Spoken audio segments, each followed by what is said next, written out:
We are broadcasting, if you will, right here from Bethesda, Maryland. This happens to be the headquarters where we're based at. And I got to tell you, I'm sitting around all of my colleagues and coworkers. And yes, there's nothing but love right here at Fox 5. However, that doesn't happen at everyone's workplace. Yes, you have office parties to fatigue over end-of-the-year deadlines. I could go on and on. The question is, what can you do about it? How can you fix it? Well, hopefully this guy can help us out. I'm referring to Mr. Richard Burke. He is with JAMS Pathways. They provide dispute resolution services to companies, and hopefully he could help you out as well. And with that, I present to you Mr. Burke. Good to see you, Richard. Welcome to the show. Thanks for having me, Guy, and I'm glad to hear that your workplace is a happy place. Mine is too. Yeah, but it makes not all of them are. I got to tell you, it makes coming to work a lot easier. I've been at places where you don't really like it. So let's break this down, because there are a lot of folks watching right now, and they're saying, hey, I thought that was just me. I thought I was the only one that happened to be dealing with something like this, but obviously that's not the case. No, you know, holiday parties are a really stressful time. They're, depending on what statistics you read, 30 to 50% of the people out there are introverts, and parties are stressful for them generally. A lot of folks, you know, like to keep work and personal life separate, and a party can blend those in an uncomfortable way. And this time of the year, you know, we've got pressure to close the books. We've got a short month because of the holidays, and a lot to do. Weather is in many places at its worst. Days are at their shortest. Year-end reviews are coming right up. And in addition, I've even heard from some workplaces that because of uncertainty about things like tariffs, people are investing a lot in inventory, and it's impacting holiday bonuses. And so there's a lot going on that's stressful for people. Yeah, not only that, I could tell you right here in the nation's capital, a lot of folks work remotely, I should say. And now we're getting word that that may very well soon come to an end. Something that a lot of folks, yet again, will have to deal with and have to come to grips with. Yeah, it's going to change, you know, people's routines, people's commutes. I remember about 4 years ago, my organization handles about 22,000 cases a year nationwide. And we, like everybody, had to migrate over to Zoom. And I will say, it only took a couple of months, but we handled just about 22,000 cases in the 12 months after the first lockdown. And now we're seeing a lot of people have adapted pretty well to that, and they're going to have to adapt again. And for a lot of folks, change is hard. So we're expecting some interesting times ahead in that regard too. And there's a lot of work for folks like me who help with workplace conflict. Yeah. All right, Richard. So I'm going to say this, woosah, because we all want peace. However, if I have an issue, a conflict at work, what's the first thing I should do? First thing with regard to conflict at work is realize not all conflict is bad. And so I like to talk about separating good conflict from bad conflict. And what's a good conflict? A good conflict is task conflict. So you and a colleague want to argue about, like, what's the best story to lead with, or how to present a story, and you have different perspectives and a different idea about that. Well, the fact that you have different perspectives and different ideas actually means, you know, there's a lot to discuss, and you probably come up with a better outcome than if either of you did it alone. And so task conflict, where you're focused on doing your job better, even if you have different opinions, is good conflict, and that has to be nurtured and handled carefully.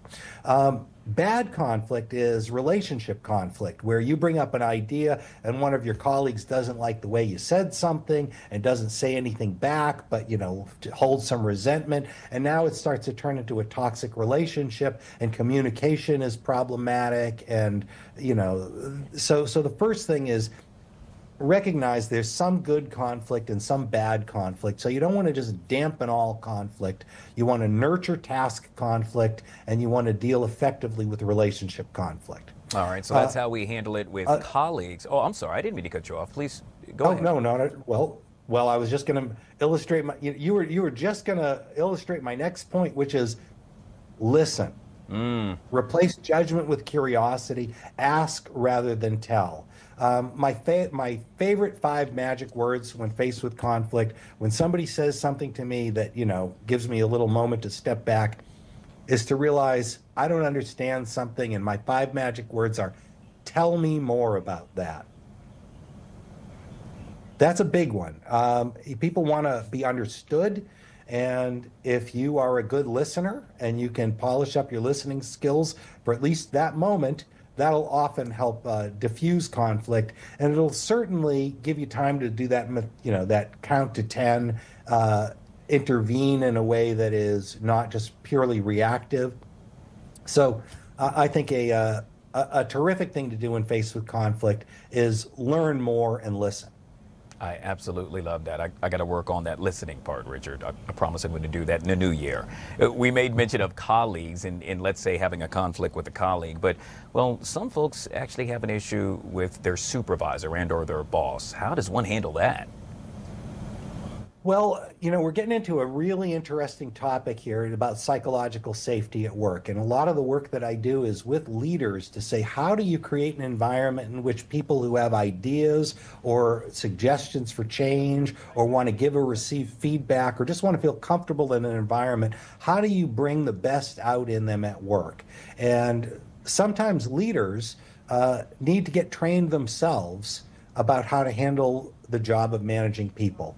I've known surgeons that are such good surgeons that they get promoted to be managers of surgeons. I spent 25 years in a university, and I watched people. It's like, boy, you write so many good articles that you should manage other teachers. And a lot of folks get promoted up off the, I use the phrase, get promoted off the line to becoming managers without really learning how to manage people. And so I think, things like learning how to negotiate from a place of interest and oppositions, educating yourself about neurodiversity, learning to have difficult conversations, borrowing the skills of a mediator, and getting your staff trained in those crucial areas helps too. The more conflict resolvers you have around, the better. Now, if you find yourself in a situation where you have an issue with respect to your superior, I think you need to learn to handle that very delicately. And I would, without trying to make blanket statements, because there are a lot of different kinds of supervisors out there, and there's not one magic bullet that sort of takes care of every kind of problem. But start out by looking from the supervisor's point of view and saying, there's got to be some legitimate reason why that person took the action they took, even though it had collateral consequences that were problematic. And so if you can step back and say, what positive motivations might I be able to relate to, and can I structure a conversation where we talk about that? I like to give the example of, I don't know if you have children, but, if you have a 4-year-old, it's not uncommon at some point in your life, you're going to walk into the kitchen and you're going to find a kitchen chair, and there's going to be a toy stuck on top of it and a box stuck on top of that. And on top of that is the kid trying to reach something on top of the refrigerator to eat. And you see that dangerous balancing act and you say, get down from there.